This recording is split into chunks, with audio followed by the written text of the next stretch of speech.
Assalamualaikum warahmatullahi wabarakatuh. Selamat malam teman-teman. Salam sejahtera bagi kita semua. Om Swastiastu, Namo Buddhaya, salam kebajikan. Perkenalkan, nama saya Riana Aprilia dengan NIM 4211420006 yang akan membantu diskusi pada malam hari ini. Sebelumnya, mungkin teman-teman dapat memperkenalkan dirinya masing-masing terlebih dahulu. Silahkan Mbak, Mas. Selamat malam, perkenalkan nama saya Kurniawaningsih dengan NIM 4211420001.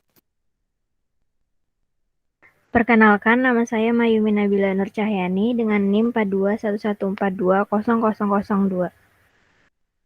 Salam kenal, saya Lintang Astrini Putri dengan NIM 4211420003.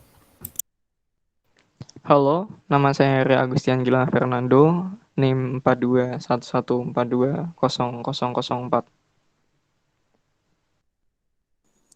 Perkenalkan, nama saya Fanya Ifadilah dengan NIM 4211420008. Perkenalkan, nama saya Alif Aulia Baroroh dengan NIM 4211420010. Perkenalkan, nama saya Dimas Muhammad Ayubi dengan NIM 4211420011. Perkenalkan, nama saya Tiara Indah dengan NIM 4211420012. Perkenalkan, nama saya Safela Yulma Anggala Dewi dengan NIM 4211420013.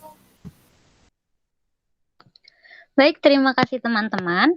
Nah, untuk topik permasalahan yang akan kita ulas pada diskusi ini yaitu mengenai pernikahan dini serta tindakan pedofilia.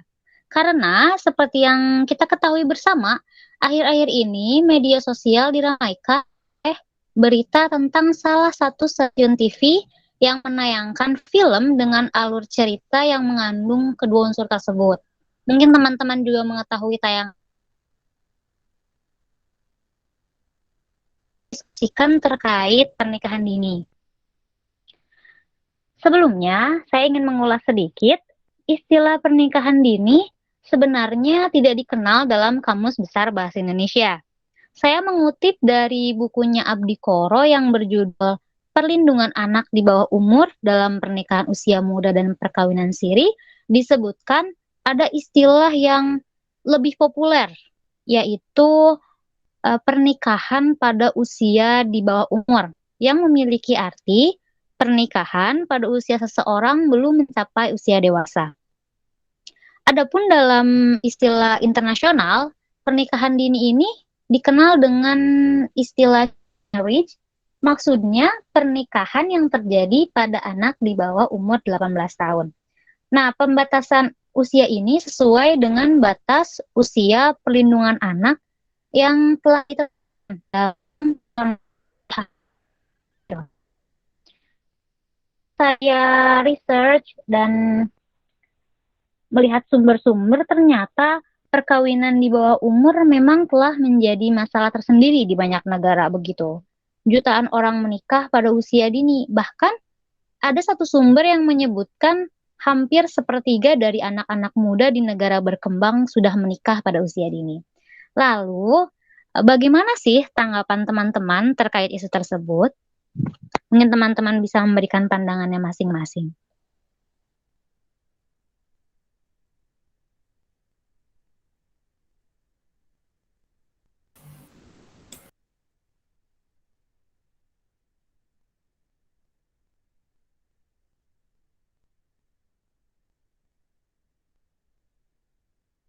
Izin menanggapi. Ya, silakan. Siapa saja tadi? Saya. Baik, Mbak Mayumi. Lalu tadi siapa lagi ya? Saya dengar banyak. Saya Kurnia. Silakan Mbak Mayumi. Mungkin bisa Mbak Mayumi terlebih dahulu yang menyampaikan pendapatnya. Selanjutnya tadi Mbak Kurnia ya. Silakan Mbak. Izin berpendapat. Menurut saya tidak menyarankan pernikahan dini karena pernikahan itu kan tidak semudah yang dibayangkan ya. Terus lalu masih terlalu dini untuk menghadapi masalah juga pada pernikahan, dan pernikahan dini di usia remaja itu lebih beresiko pada perceraian. Karena menikah itu kan butuh kematangan fisik, psikologi, finansial, emosional, dan lain-lain. Dan masih banyak lagi resiko yang akan terjadi pada pernikahan dini itu. Terima kasih. Izin masuk. Menurut saya, pernikahan dini juga terlalu banyak resiko, baik dari segi fisiologis, biologis, maupun sosial. Kasus pernikahan dini juga sering menimbulkan pertengkaran dan berakhir perceraian. Karena menikah waktu muda, terkadang jiwa muda mempunyai emosi yang labil. Pernikahan dini juga menyebabkan kematian yang cukup tinggi, di mana sang perempuan belum cukup untuk melahirkan. Terima kasih. Saya juga izin menanggapi. Menurut saya, pernikahan dini itu terlalu berisiko. Karena menikah bukan hanya siap materi dan fisik, kita juga harus siap mental untuk menjadi seorang suami atau istri, siap juga menjadi seorang ibu atau ayah. Di mana itu semua butuh pengetahuan dan kesiapan yang matang. Seperti yang kita tahu, usia anak yang menikah dini pasti masih muda kan, di mana cara berpikir mereka masih bisa dibilang kurang dewasa. Yang seharusnya masih sekolah, main sama teman-teman, tapi harus berpikir untuk menjadi seorang istri, suami, ayah, ibu yang baik dan bertanggung jawab. Terima kasih. Saya izin menanggapi. Saya tadi sangat setuju ya dengan pendapat Mbak Fanya, Kurnia, sama Mayumi. Pernikahan dini sangatlah tidak disarankan, bahkan berdasarkan Undang-Undang Nomor 1 Tahun 1974 itu diubah menjadi Undang-Undang Nomor 16 Tahun 2019 tentang perkawinan. Nah, di mana batas usia menikah itu telah diubah yang awalnya 16 tahun jadi 19 tahun. Menurut saya, perubahan undang-undang tersebut merupakan sebuah bukti di mana pernikahan dini sangatlah tidak disarankan, bahkan oleh pemerintah.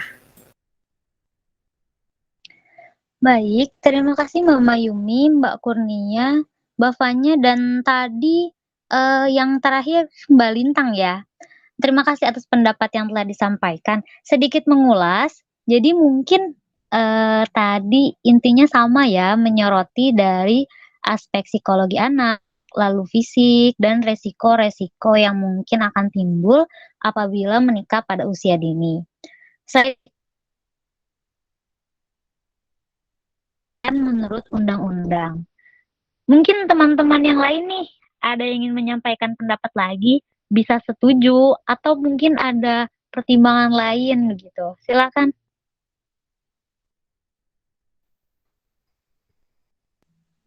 Saya izin menanggapi. Saya juga izin menanggapi. Tapi nanti. Boleh. Oh boleh, ya. Mungkin bisa Mbak Alif terlebih dahulu yang menyampaikan pendapatnya, baru Mas Dimas. Silakan Mbak Alif. Baik, saya setuju dengan pendapat teman-teman terkait pernikahan dini butuh kesiapan secara fisik, psikis, hingga ekonomi. Tapi tidak dapat dipungkiri juga pengaruh globalisasi dan lain hal mengakibatkan sebagian besar remaja justru sudah melakukan aktivitas layaknya pasangan suami istri, seperti pacaran atau malah having sex. Nah, saya juga pernah baca ada pendapat yang mengatakan bahwa pernikahan dini ini akan menghindarkan pelakunya dari penyimpangan seksual. Dengan menikah akan dapat menundukkan pandangan mata. Dengan demikian, seorang yang telah menikah akan terhindar dari gejolak nafsu syahwat, mudah melihara kehormatan, tidak terjatuh dalam kubangan dosa yang keji. Sebab penyimpangan seksual menurut saya akan menyebabkan berbagai kerusakan, baik individual maupun sosial.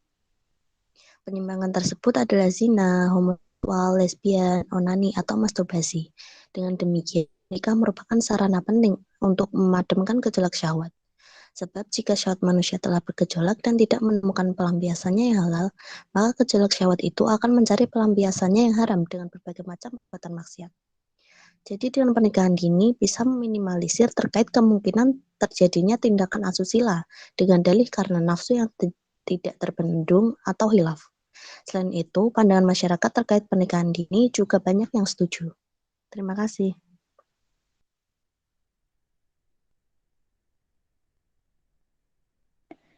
Terima kasih kembali Mbak Alif. Yuk tadi mungkin Mas Dimas, silahkan. Saya ya. Saya setuju dengan pendapat Alif ya.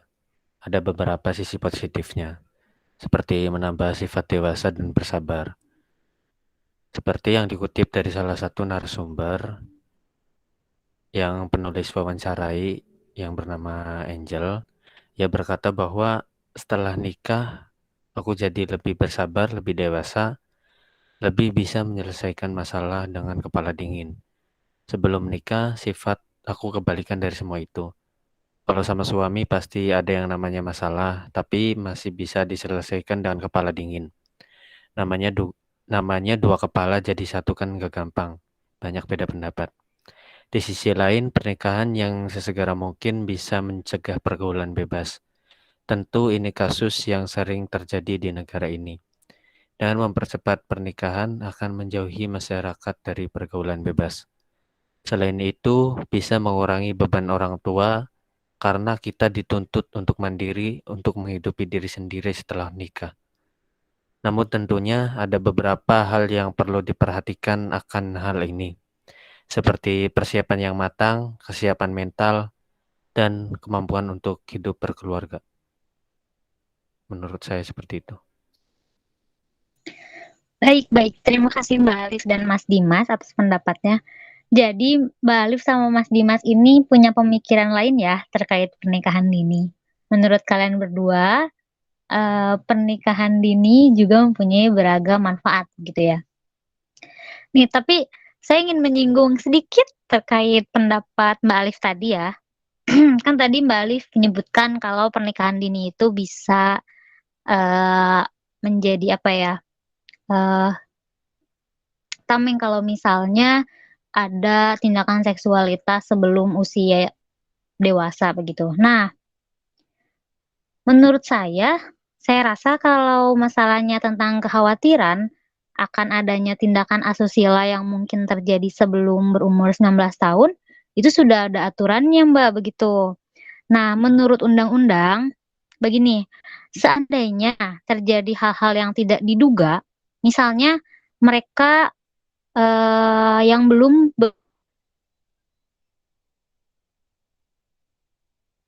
berusia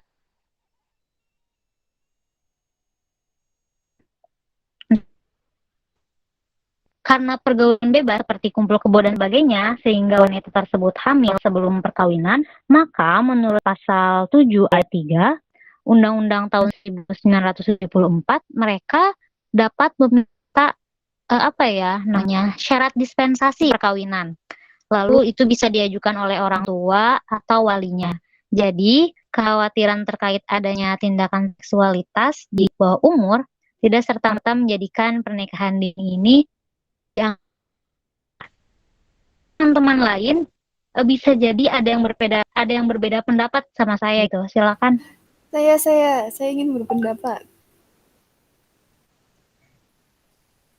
Iya, silakan Mbak Safela dan Mbak Tiara. Mungkin Mbak Safela terlebih dahulu, baru Mbak Tiara. Oke, sebentar. Menurut diskusi yang telah dilakukan tadi oleh teman-teman yang saya tangkap, menurut saya itu pernikahan dini memang memiliki banyak resiko ya. Baik itu dari segi psikologis, biologis maupun sosial. Apalagi kasus pernikahan dini ini juga akan menimbulkan contoh kecilnya itu pertengkaran yang akan berakhir dengan perceraian. Nah, perceraian itu kan memiliki dampak yang cukup mengerikan bagi misalkan sudah memiliki anak, pasti kan itu emang sangat menyerang mental anak. Nah, terus Selain itu, ketika mereka menjalani sebuah pernikahan, kan mereka itu masih memiliki jiwa-jiwa muda yang terkadang jiwa muda itu mempunyai emosi yang labil. Sehingga pernikahan dini ini akan menyebabkan kematian yang cukup tinggi, di mana sang perempuan itu belum kuat untuk melahirkan dan bisa aja sih misalkan ada sebuah kasus di daerah saya, dia itu menikah dini. Cuman karena ekonomi mereka itu tidak stabil dan mereka itu seperti dijodohkan apa kalau nggak salah. Jadi yang perempuan ini tuh nggak kuat dan akhirnya dia memilih untuk bunuh diri. Seperti itu. Terima kasih. Izin masuk. Sangat mudah ya bagi kita untuk melihat dengan jernih serta memvonis baik buruknya sesuatu sebab kita tidak berada di lingkungan tersebut, atau kita lebih mudah mengkategorikan sesuatu baik buruk dengan melihat garis besar dari suatu masalah. Kita juga tidak terikat secara emosional dengan masalah yang kita angkat. Pernikahan dini juga disebabkan oleh beberapa faktor, salah satunya yaitu faktor ekonomi, seperti pada tayangan televisi yang sedang viral yang menuai kontroversi, di mana sang anak harus merelakan masa remajanya dan cita-cita hanya untuk membayar hutang orang tuanya. Jadi, menurut saya boleh atau tidaknya pernikahan dini kembali pada orang yang menjalaninya. Seperti itu pendapat dari saya. Baik, terima kasih Mbak.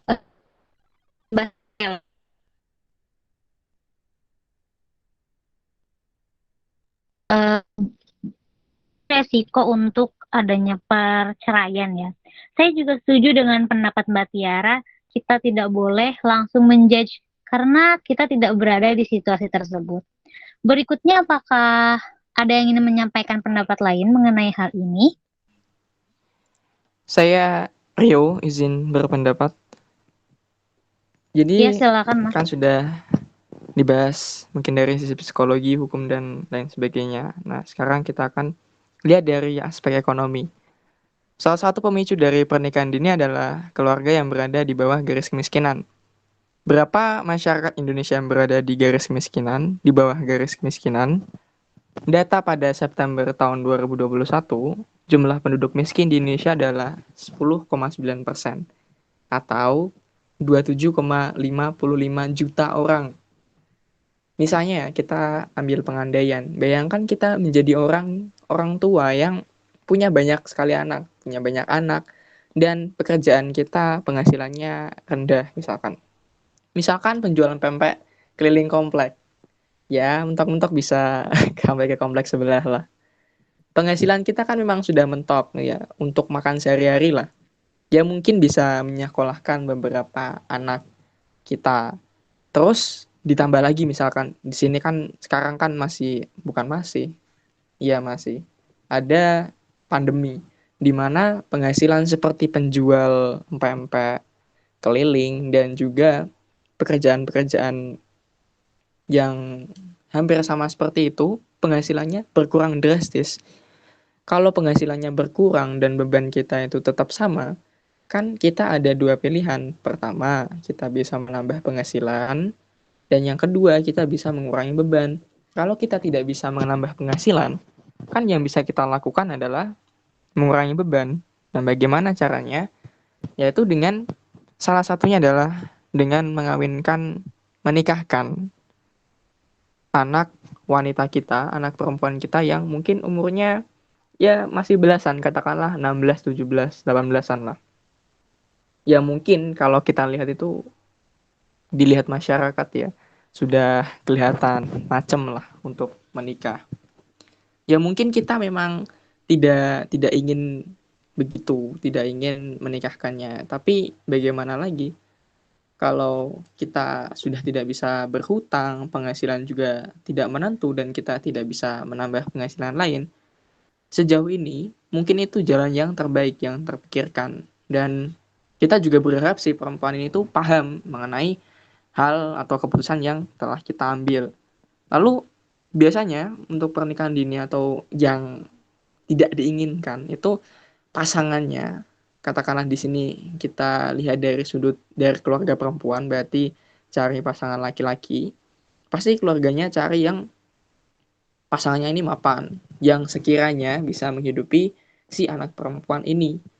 Maka terjadilah pernikahan dini.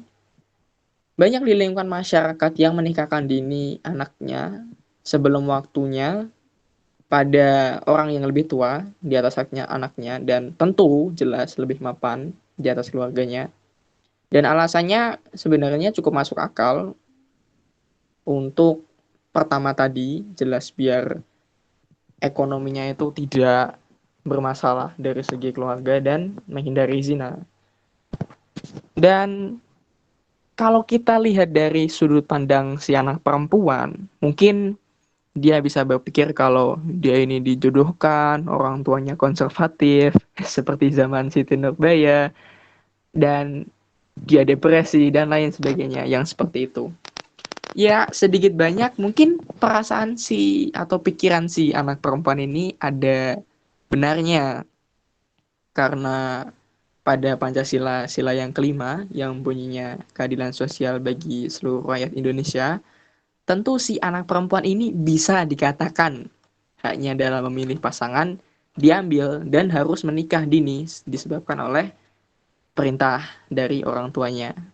Tapi kalau si perempuan ini tidak dinikahkan, kita anggap ya bahwa ini adalah solusi terakhir yang terpikirkan oleh keluarga tersebut, karena kan keluarga tersebut berasal dari golongan yang berada di garis kemiskinan. Jadi solusi yang terpikirkan yang bisa ditawarkan itu sedikit, katakanlah.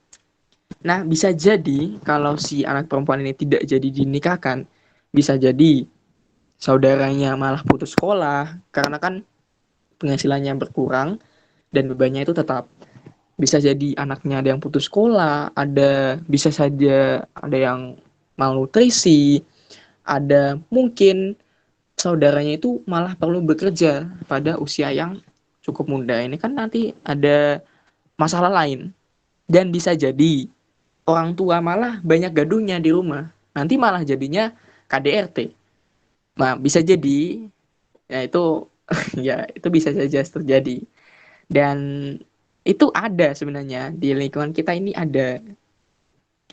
Mungkin ini agak berlebihan, tapi kalau kita ingin mengulik yang demikian itu ada sebenarnya, cuma kebanyakan tidak terekspos di kamera.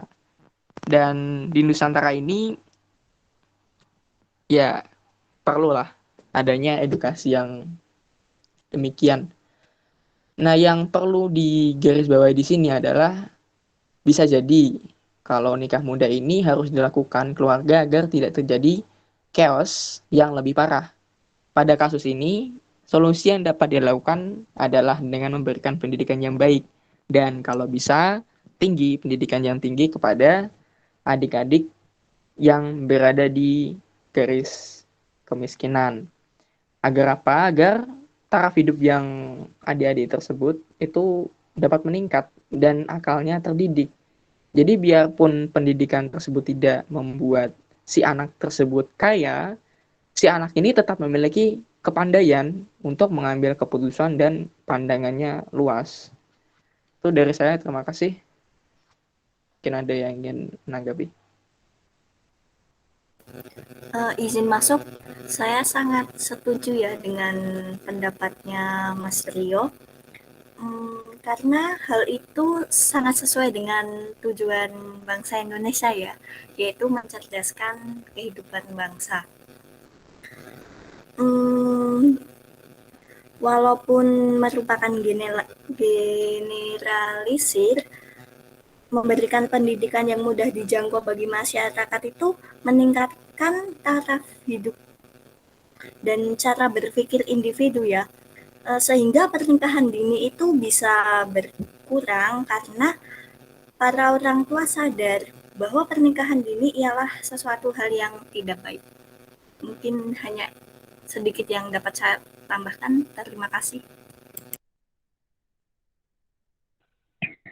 Baik, terima kasih Mbak Lintang dan Mas Rio Benar sekali yang tadi telah disebutkan Mas Rio dan Mbak Lintang bahwa memberi edukasi yang layak sejak dini bisa jadi jalan keluar masalah ini. Tapi teman-teman lain mungkin ada yang ingin memberikan tambahan atau bahkan sanggahan begitu. Silakan. Saya mau memberi tanggapan. Maaf, ini siapa tadi? Halo? Ya, tadi Mbak siapa? Saya, Safela. Iya, silakan Mbak Safela. Baik, terima kasih Mbak Riana. Menurut Menteri Kesehatan Budi Gunadi Sadikin menilai jika pernikahan dini merupakan bentuk pelanggaran hak anak yang harusnya mendapatkan pendidikan, kesehatan, dan perlindungan. Perkawinan anak merupakan bentuk pelanggaran hak anak untuk tumbuh dan berkembang, dan tidak terpenuhinya hak dasar anak akan perlindungan dan kekerasan dan diskriminasi. Tidak terpenuhinya hak sipil anak, hak kesehatan, hak pendidikan, dan hak sosial anak. Kehamilan pada anak memiliki 4 sampai 5 kali resiko tinggi bagi ibu. Resiko kematian pada ibu juga 2 kali lebih besar dan beresiko untuk melahirkan bayi prematur dan berat bayi lahir lebih rendah.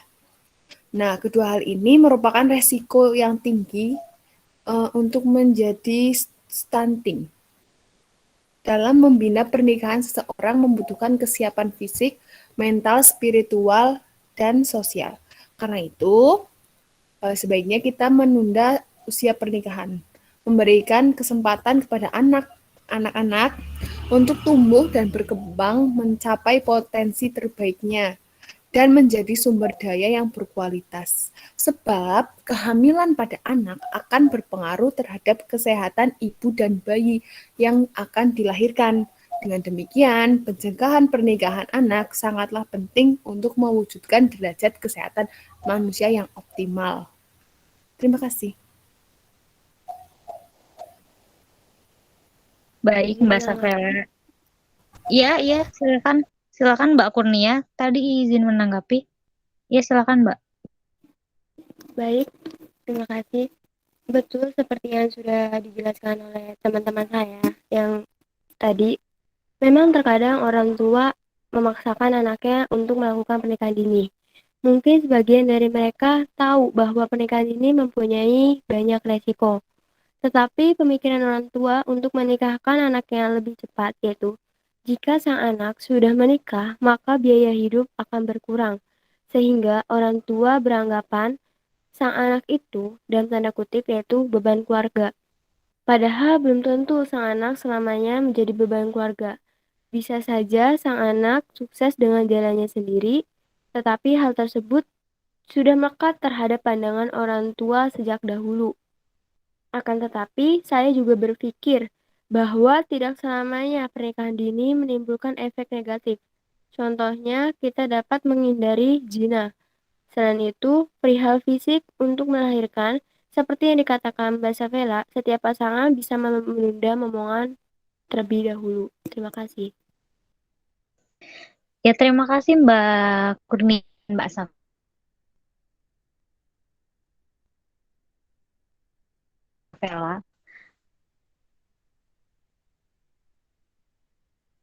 Dini. Dan iya, kembali lagi saya setuju memang semua pasangan atau setiap pasangan yang menikah dini bisa saja menunda momongan. Silakan teman-teman yang lain bila ada yang ingin menanggapi pernyataan saya, Mbak Kurnia, Mbak Safela, atau pendapat yang sebelumnya. Saya izin menanggapi. Ya, silakan. Saya setuju dengan pendapat teman-teman. Seperti yang tadi telah saya sebutkan di awal, pernikahan dini memang memiliki banyak sekali resikonya. Namun dalam beberapa pemikiran orang tua terutama yang tinggal di daerah desa atau yang ilmu agamanya kuat. Seorang wanita itu harus cepat dinikahkan agar tidak timbul fitnah dan hal yang tidak diinginkan, seperti itu mungkin. Saya setuju dengan pendapat Mayumi. Masalahnya sebab orang tua itu hanya ambil dari sudut pandang agama saja ya. Padahal pernikahan itu perlu ditinjau secara multi perspektif. Jadi kembali lagi pada pendapat yang disebutkan oleh Mas Rio dan Mbak Lintang, solusinya adalah mencetak generasi yang well educated, sehingga lahir pula orang tua dengan pandangan yang baik dan orang tua dengan pandangan yang luas. Dengan memiliki pandangan yang luas itu, maka hal tersebut dapat diminimalisasi. Baik. Terima kasih Mbak Mayumi dan Mbak Tiara. Betul seperti yang tadi dikatakan Mbak Tiara, memang benar pernikahan perlu ditinjau secara multi perspektif. Akan tetapi nih, realitanya kita tidak bisa menyangkal bukan bahwa orang tua lebih sering merasa selalu benar. Orang tua selalu menggunakan kalimat, "Kami para orang tua tahu apa yang terbaik untuk anak kami." Nah, menurut pandangan teman-teman sendiri, bagaimana solusi terkait mindset masyarakat yang sudah tertanam ini? Apakah orang tua harus dibina kembali begitu? Nah, kalau misalkan iya harus dibina kembali, bagaimana sih caranya untuk membina, terutama untuk masyarakat daerah yang mayoritas memiliki pola pikir demikian, begitu. Silakan teman-teman ada yang mau menanggapi? Izin menanggapi. Saya izin menanggapi. Ya, silakan. Tadi Mbak Fanya, Mas Dimas sama Mbak Alif ya? Saya juga. Oh, Mbak Lintang juga. Silakan bisa Mbak Fanya terlebih dahulu, lalu Mbak Alif, Mas Dimas, baru Mbak Lintang. Baik, terima kasih. Menurut saya, masyarakat harus mendapatkan edukasi lebih mengenai pemahaman pernikahan dini. Memang benar, terkadang tidak sedikit dari orang tua yang mengatakan pernyataan bahwa orang tua selalu tahu apa yang terbaik untuk anaknya, apabila ada anak atau orang lain yang berbeda pendapat dengan mereka. Dari pernyataan tersebut, dapat disimpulkan bahwa orang tua itu memiliki pandangan tersendiri tentang pernikahan dini dan mereka merasa bahwa anaknya itu sudah mampu dan siap untuk menikah. Jadi untuk itu mungkin kita bisa memberikan sedikit pemahaman kepada mereka atau orang tua, yaitu dengan memberikan contoh atau mengajukan pertanyaan yang membuat mereka merasa bahwa pernikahan dini itu sebaiknya tidak terjadi. Seperti pertanyaan, apakah keselamatan dan kebahagiaan anak akan terjamin jika menikah di usia yang terlalu muda? Apabila mereka mengatakan iya, tanyakan kembali, apakah dari segi kesehatan dan psikis si anak akan terjamin? Atau apakah sang anak sudah cukup umur untuk melahirkan dan menghadapi konflik rumah tangga kelak? Dari pertanyaan-pertanyaan tersebut akan sedikit menyudutkan bagi orang tua ya, dan diharapkan dapat membuat mereka memikirkan kembali tentang sudut pandang mereka terhadap pernikahan dini. Terima kasih. Baik, untuk masalah menghadapi konflik rumah tangga ya, saya pernah baca dalam jurnal Asyah karya Mbak Desi Amalia bahwa pernikahan menjadikan kita lebih cepat dewasa. Menikah dini akan mempercepat seseorang mencapai kedewasaan. Hal ini berdasarkan realitas sosial yang menggambarkan bahwa dalam kehidupan sebuah rumah tangga terdapat banyak halangan dan rintangan. Halangan dan rintangan itu jika direnungi memberikan pendidikan mental yang baik. Mereka yang sering diterpa berbagai kesulitan akan mudah memahami hidup. Karena itu rumah tangga lebih cepat mendewasakan seseorang. Seperti itu. Terima kasih. Saya Dimas izin menanggapi. Memang betul ya, tapi dalam menyelesaikan masalah juga sama saja melatih mental.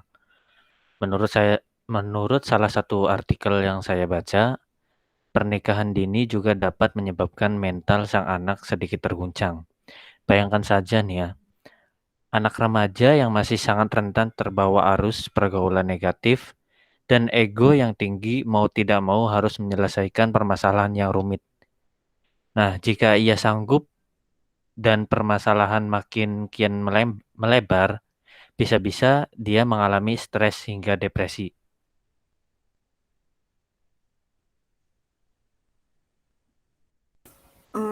Saya izin menanggapi juga. Kalau menurut saya ya, perlu adanya pembinaan untuk orang tua agar lebih paham tentang pernikahan dini. Nah, orang tua itu sering merasa benar karena pada zamannya itu semua berjalan dengan baik. Akan tetapi setiap generasi memiliki karakter yang berbeda. Mungkin zaman dahulu pernikahan dini itu berjalan dengan baik atau bahkan berjalan dengan lancar ya. Karena pada zaman itu psikologis dan fisik orang itu memungkinkan. Namun pada zaman sekarang kondisi mental anak remaja untuk menikah itu masih sangat labil.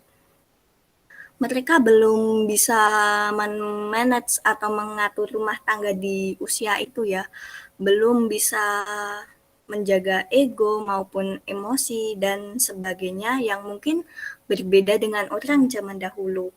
Orang tua harus tahu bagaimana karakter anak remaja saat ini. Baru setelah itu bisa memberikan saran soal pernikahan. Mungkin itu tanggapan dari saya. Terima kasih. Saya Rio Agustian, saya izin menanggapi pernyataan dari Lintang. Sebenarnya kan susah kalau untuk dibina ulang. Sosialisasi dan penyuluhan adalah langkah yang paling banter untuk dilakukan. Merubah paradigma seseorang, cara pandang seseorang dalam melihat sesuatu itu sangat sulit menurut saya. Jadi solusi dari saya adalah membina calon dari orang tua. Bukan calon dari orang tua, calon orang tua dengan pendidikan yang layak dan mumpuni. Untuk orang tua yang punya mindset bahwa tidak masalah nikah dini, perlu ada diskusi dengan pihak non-keluarga. Misal, ada satu kejadian, anak ingin dinikahkan dini, si anak ini bisa melapor pada pihak yang berwajib.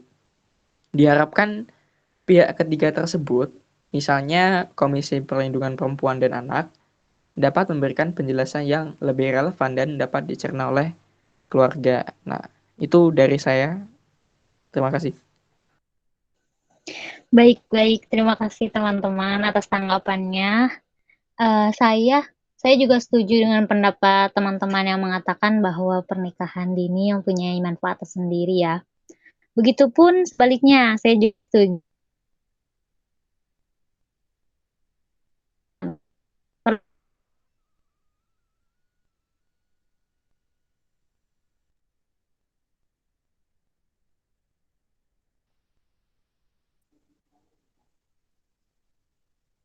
Mohon maaf, apakah suaranya? Maaf Mbak Pernikahan Diana, dini suaranya putus-putus, bisa diulangin lagi? Iya, suara saya sudah terdengar belum? Halo? Sudah, Mbak. Ya maaf mungkin tadi ada sedikit gangguan sinyal. Jadi sekali lagi saya setuju dengan pendapat teman-teman yang mengatakan bahwa pernikahan dini mempunyai manfaatnya tersendiri. Saya juga setuju bahwa pernikahan dini mempunyai resiko dan menjadi persoalan yang sangat rumit begitu ya. Perlu adanya solusi paling ampuh seperti tadi yang telah dikatakan seperti pembinaan masyarakat. Tadi kan Mas Rio bilang ya, memang akan sangat sulit kalau dibina ulang. Tapi menurut saya itu bisa dijadikan PR saja gitu, dijadikan PR kita semua ke depannya. Begitu. Masih putus-putus nggak ya? Sudah tidak, Mbak. Oke, dilanjut ya. Tadi kan di awal saya sudah paparkan bahwa selain isu pernikahan dini, alur cerita pada tayangan tersebut juga mengandung unsur-unsur pedofilia. Bahkan masyarakat banyak yang mengkritisi, disebut meromantisasi pedofilia begitu. Mungkin teman-teman juga mendengar beritanya. Nah, sebelum menanggapi hal ini, mungkin di antara teman-teman ada yang ingin apa sih pedofilia ini?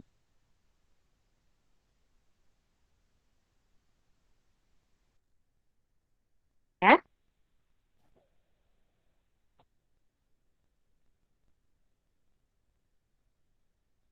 Izin menanggapi. Iya, siapa ini? Mbak Kurnia ya? Halo, Mbak Kurnia, suara saya bisa terdengar? Halo. Iya. Iya, silakan Mbak. Baik. Berbicara mengenai pedofilia. Saya pernah baca di jurnal, salah satu jurnal, pedofilia itu dibagi menjadi dua macam, yaitu heteroseksual pedofil dan homoseksual pedofil. Nah, pada kasus ini, di mana di dalam tayangan televisi tersebut, tindakan pedofilia tersebut itu termasuk ke dalam heteroseksual pedofil, di mana pelaku menyukai objek serta memiliki objek seksual terhadap anak yang berbeda jenis kelamin dengannya. Pedofilia termasuk ke dalam pelecehan seksual. Mengutip dari Jurnal Kesehatan Masyarakat pada tahun 2007, karya Mas Rizal Khidir, Hukum Psikopat Seksual pada beberapa negara bagian seperti California, Michigan, dan Wisconsin biasanya ditunjukkan kepada penjahat seksual yang menggunakan kekerasan atau yang menjadikan anak sebagai objek seksual. Terima kasih. Iya, terima kasih Mbak sudah membantu. Benar sekali Mbak Kurnia, pedofilia ini biasanya ditujukan untuk penjahat seksual yang menggunakan kekerasan atau yang menjadikan anak sebagai objek seksualnya. Nah, kan sekarang kita sudah sama-sama mengetahui apa itu pedofilia. Bagaimana sih tanggapan teman-teman mengenai hal ini? Begitu. Saya ingin menanggapi. Saya Ya. izin menanggapi.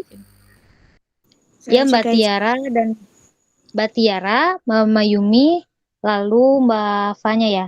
Silakan bisa Mbak Tiara terlebih dahulu, lalu Mbak Mayumi dan Mbak Fanya. Benar, saya juga mengetahui hal tersebut. Permasalahan yang ada pada tayangan ini juga mengenai usia pemeran utama yang masih di bawah umur, sehingga tidak etis karena mengandung adegan yang tidak sesuai dengan umurnya. Tanggapan saya terkait hal ini tentu saja kecewa. Saya merasa alur yang dibawakan mengandung unsur dewasa, bahkan seakan-akan mempertontonkan anak sedang beradegan dewasa. Selain itu, jalan ceritanya juga secara tidak langsung mempromosikan perkawinan anak dan poligami, serta bersinggungan dengan eksploitasi seksual. Terima kasih. Saya izin menanggapi, memang benar adanya terkait kontroversi film tersebut, di mana anak di bawah umur itu mendapatkan peran seorang istri yang bahkan terdapat banyak adegan mesra yang kurang pantas tentu saja untuk ia perankan, apalagi umur lawan mainnya yang terpaut jauh dengan dia, sehingga terkesan ada unsur pedofilia. Sangat mengganggu sih jika itu terus ditayangkan ya, apalagi jam tayangnya juga yang tidak terlalu malam, pasti banyak anak kecil yang bisa menontonnya. Betul, sinetron tersebut juga dianggap mengeksploitasi anak karena mengambil tokoh dari seorang anak yang masih berusia 15 tahun yang dijadikan peran sebagai istri ketiga. Selain eksploitasi anak, sinetron yang tayang di jam prime time ini juga dianggap mengkampanyekan pedofilia dan perkawinan anak yang tak layak menjadi tontonan publik, di mana tayangan yang seharusnya mengedukasi justru mengkampanyekan kejahatan seksual yang digambarkan dalam bentuk seksual pedofilia. Saat itu pun sehingga Komnas Perlindungan Anak pun secara tegas segera menghentikan tayangan tersebut.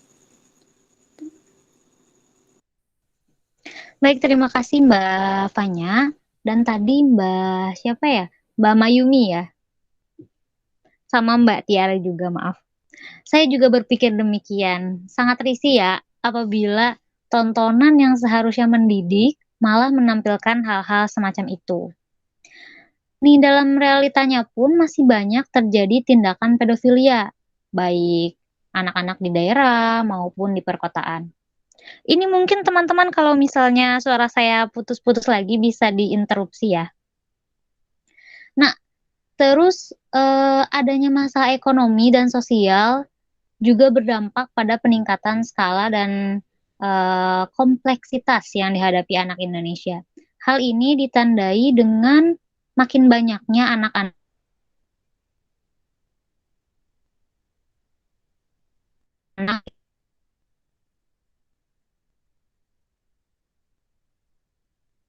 kekerasan. Sudah ada kan regulasi hukum yang mengatur sanksi bagi pedofilia. Melihat hal tersebut, ini kan dikatakan masih banyak kasus-kasus pedofilia padahal sudah ada regulasi hukum yang mengaturnya. Menurut teman-teman, sudah cukupkah sanksi-sanksi yang ada di Indonesia bagi para pelaku pedofilia? Apakah harus ada perubahan hukum terkait yang membuat pelaku lebih jerak? Atau mungkin segitu saja sudah cukup gitu sanksinya? Ada yang ingin menanggapi? Saya izin menanggapi lagi. Saya Dimas izin menanggapi. Ya silakan Mbak Safela dan Mas Dimas. Ya, oke, terima kasih. Menurut saya, pedofilia itu terjadi karena adanya hawa nafsu yang tidak dapat dikendalikan oleh seseorang, sehingga menjerumus ke pelecehan. Saya membaca jurnal konstruksi hukum pada tahun 2020 mengenai sanksi pidana bagi pelaku tindak pidana pedofilia terhadap anak. Sudah banyak kasus pedofilia yang terjadi dan sudah banyak ada pasal-pasal mengatur realitanya. Mohon maaf, maksud saya pasal-pasal yang mengatur. Kenyataannya, pasal-pasal tersebut sangat lemah. Mengapa dikatakan sangat lemah? Karena tidak menimbulkan efek jera bagi sang pelaku. Sehingga kasus pedofilia masih ada atau mungkin akan meningkat. Ada pula sang korban atau anak malu atau sudah diancam untuk tidak melaporkan sehingga KUHP sulit membantu. Ada pula kasus kurang adil yang penegak hukum lakukan atau tanda kutip bisa saja disogok dengan uang. Menurut saya itu tidak bisa diharapkan kembali sehingga masih banyak anak-anak atau kasus-kasus hukum yang masih tertimbun atau sudah tidak percaya lagi dengan jalan keluar. Terima kasih.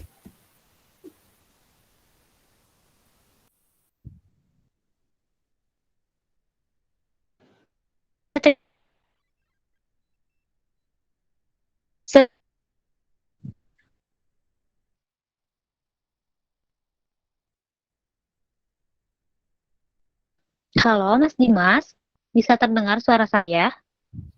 Iya, bisa. Saya izin menanggapi ya.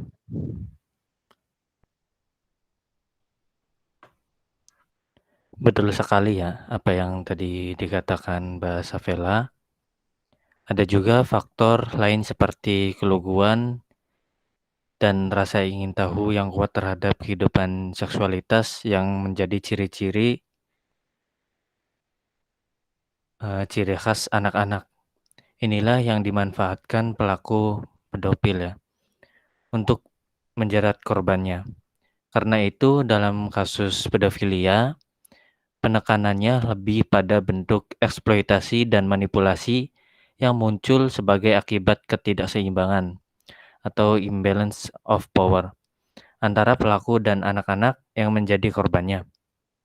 Tetapi yang lebih sering penderita pedofilia memaksa dengan ancaman terhadap anak-anak di bawah umur untuk mendapatkan kesenangan seksual.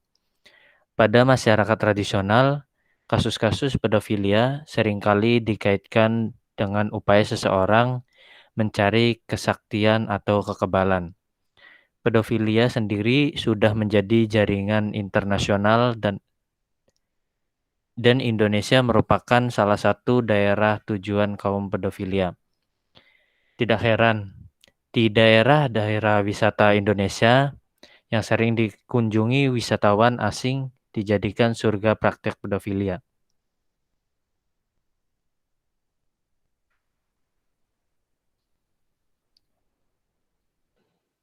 Baik, terima kasih Mas Dimas atas pendapatnya. Betul sekali, daerah wisata di Indonesia sering dijadikan tempat-tempat bagi pelaku melancarkan aksi-aksinya. Mungkin teman-teman ada yang ingin menanggapi kembali? Silahkan. Izin menanggapi. Izin menanggapi. Iya, silakan Mbak Kurnia dan Mbak Fanya. Ini mau siapa dulu ini? Ini mau Mbak Kurnia dulu? Iya, saya dulu. Iya. Ada beberapa faktor yang menyebabkan Indonesia menjadi sasaran kaum pedofilia. Yang pertama, yaitu lemahnya hukum di Indonesia. Misalnya dalam pasal 289 KUHP, bagi pelaku pelecehan seksual terhadap anak, hanya dihukum maksimal penjara yaitu 9 tahun penjara. Kemudian dalam pasal 82 Undang-Undang Nomor 23 Tahun 2002 tentang Perlindungan Anak, bagi pelaku pelecehan seksual terhadap anak dihukum maksimal 15 tahun penjara dan denda maksimal 300 juta. Sedangkan di negara lain, seperti Amerika, bagi pelaku pelecehan seksual terhadap anak dijatuhi hukuman minimal 10 tahun penjara. Kaum pedofilia secara intensif melakukan diskusi dan studi perbandingan hukum perlindungan anak dan penegakannya di berbagai negara, termasuk Indonesia. Jika dibandingkan dengan negara lain, hukum perlindungan anak dan penegakan hukum di Indonesia masih lemah. Begitu menurut pendapat saya. Terima kasih. Iya, benar sekali. Kasus pedofilia, oleh karena itu, kasus pedofilia itu sangat meresahkan bagi masyarakat. Karena pelakunya yang menargetkan anak-anak di bawah umur akan menyebabkan korbannya mengalami gangguan kesehatan, bahkan mengalami gangguan kejiwaan seperti depresi, gangguan stres pasca trauma, kegelisahan, kecemasan, yang tingkatnya bervariasi. Hal tersebut berakibat sangat buruk bagi kehidupan sosial dan intelektual korban dari kejahatan pedofil ya. Oleh karena itu, hukum di Indonesia harus diperketat untuk para pelaku kekerasan seksual termasuk pedofilia. Apa mungkin bisa sanksi bagi pelakunya itu dikebiri, biar ada rasa jera bagi pelaku atau pelajaran bagi calon pelaku pedofilia untuk tidak melakukan hal yang sama. Bagaimana menurut kalian? Terima kasih. Maaf Mbak Fanya, tapi kalau untuk hukuman kebiri saya rasa saya kurang setuju ya. Karena hal tersebut menurut saya itu kayak melanggar hak asasi mereka. Karena mereka kalau dikebiri berarti tidak bisa menikah dong. Dan kalaupun bisa, mereka nggak bisa memiliki keturunan. Nah, saya lebih menyarankan jika hukuman pelaku pedofil itu berupa rehabilitasi. Maaf sebelumnya, bagaimana dengan kebiri kimia? Hukuman kebiri kimia itu kan juga telah diatur dalam PP nomor 70 tahun 2020 tentang tata cara pelaksanaan tindakan kebiri kimia. Kebiri kimia ini dilaksanakan dengan memberikan zat kimia, yaitu melalui penyuntikan atau metode lain yang dilakukan pada pelaku untuk menurunkan nafsu si pelaku ini. Dosisnya pun diatur dan efeknya maksimal 2 tahun. Jadi orang tersebut masih dapat menikah dan mempunyai keturunan apabila masa hukuman tersebut telah usai. Seperti itu. Saya juga izin menanggapi. Memang benar ada Ya, kebiri kimia dan sudah ada di Indonesia, yaitu kebiri kimia. Namun ada penolakan dari Komnas HAM tentang hukuman tersebut. Pada suatu kasus, Komisi Nasional Hak Asasi Manusia atau Komnas HAM menyebut vonis kebiri kimia yang dijatuhkan Pengadilan Negeri di Kabupaten Mojokerto kepada seorang pelaku pemerkosa dan pencabulan anak di bawah umur dianggap melanggar HAM. Komisioner Komnas HAM Hairul Anam menegaskan hukuman kebiri kimia masuk kategori hukuman fisik yang sangat bertentangan dengan konsep HAM. Menurut beliau, hukuman fisik tersebut terkesan melampiaskan dendam, bukan untuk pemulihan orang atas perbuatan jahatnya. Oleh karena itu, hukuman fisik seperti kebiri kimia maupun cambuk, apapun sifatnya, melanggar hak asasi manusia.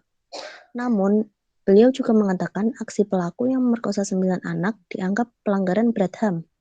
Akan tetapi, negara tidak bisa menghukum pelaku dengan cara melanggar HAM juga.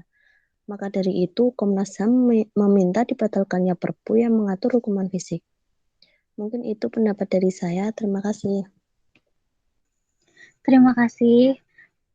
Siapa tadi ya? Mbak Alif, Mbak Mayumi, Mbak Lintang, dan yang lain. Kalau menurut saya untuk hukumannya mungkin itu juga menjadi PR bagi kita semua, baik dari pihak pemerintah maupun dari masyarakat untuk menentukan apa solusi paling ampuh dan solusi paling terbaik tanpa adanya ketimpangan begitu. Mungkin begitu teman-teman, terima kasih sebelumnya teman-teman yang telah menyampaikan pendapatnya, baik itu perihal isu pernikahan dini maupun tindakan pilihan dalam diperbincangkan. Tadi sudah dibahas mulai dari resiko dan manfaat dilihat dari berbagai aspek. Halo, dengar?